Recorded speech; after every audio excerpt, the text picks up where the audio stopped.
In December 1720, a carriage slipped out of France, heading for Brussels.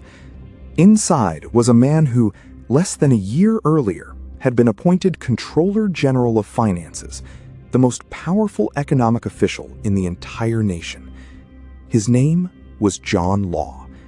He was a Scottish economist, a convicted murderer, and an inveterate gambler.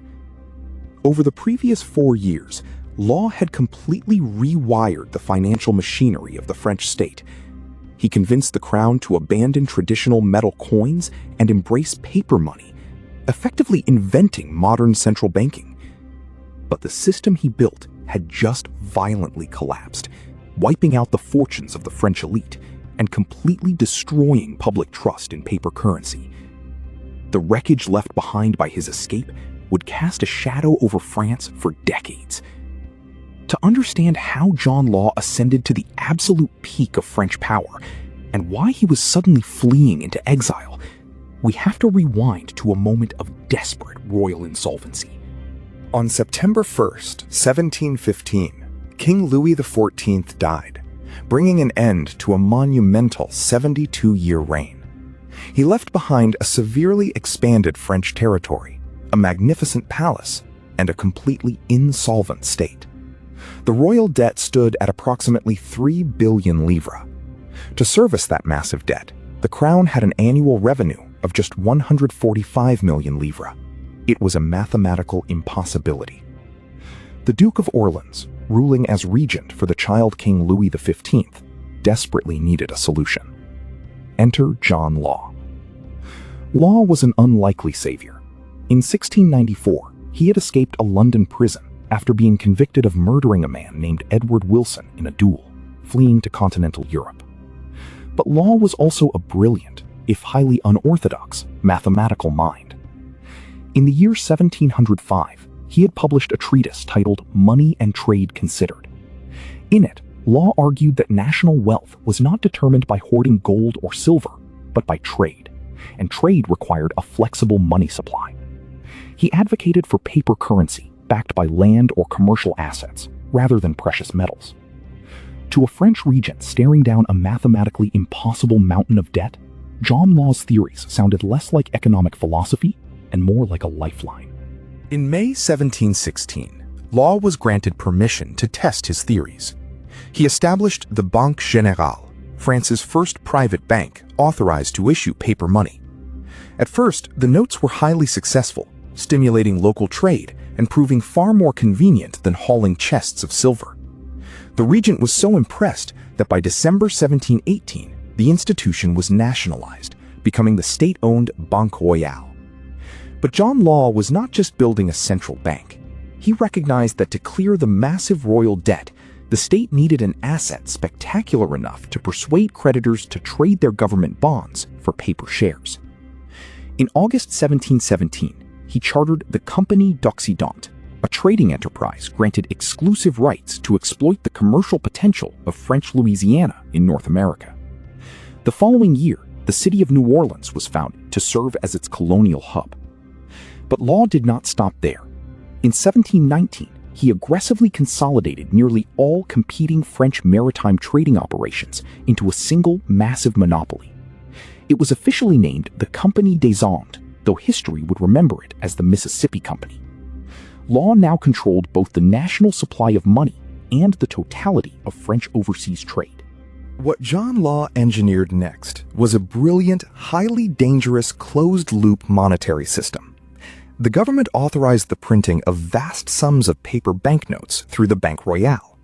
Investors then used these newly printed notes, or their existing royal debt certificates, to buy shares in the Mississippi Company. The influx of money drove the share prices higher, which attracted more investors, requiring the bank to print even more money to meet the demand. The two entities operated in a feedback loop that rapidly expanded the French money supply, while simultaneously absorbing the state's crippling debt into company stock. The focal point of this frenzy was a narrow Parisian street called Rue Quincampoix, where the primary outdoor stock market operated. The speculation became an outright mania. European nobles, merchants, and commoners flooded the street to trade. It is worth noting that popular history often exaggerates the daily theater of this market.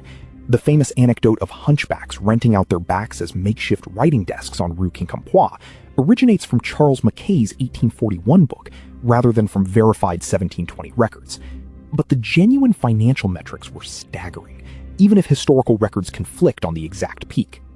Some accounts place the highest share prices at 10 to 11,000 livres in January 1720, while encyclopedic sources cite peaks as astronomical as 18,000 livres.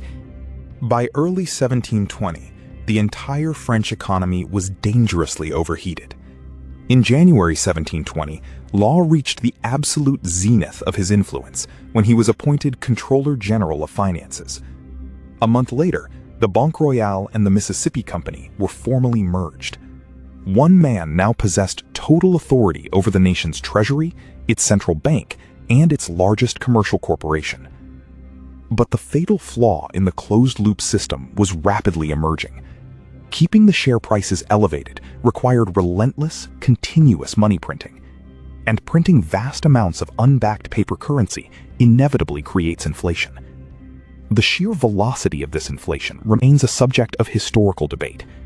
Broad financial summaries often list the inflation rate for 1720 at 23% for the year.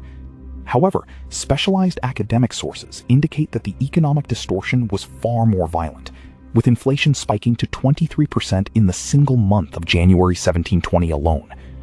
Prices for food and basic goods were doubling. Violence broke out in the capital. On March 22, 1720, French authorities were forced to close Rue Quincampoix entirely following a murder connected to the trading hysteria. The immense paper wealth was dissolving into very real, very dangerous poverty.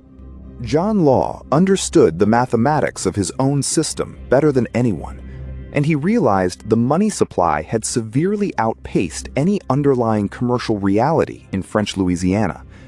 He had to absorb the excess paper to save the currency. So in May 1720, Law issued a sweeping deflationary edict. He mandated an immediate reduction in the official value of both the Banque Royale banknotes and the Mississippi Company shares by exactly 50%. It was an attempt at a controlled demolition to stabilize the economy. Instead, it triggered absolute panic. By officially admitting that the paper wealth was an illusion, Law instantly destroyed the one commodity that held the entire system together: public confidence.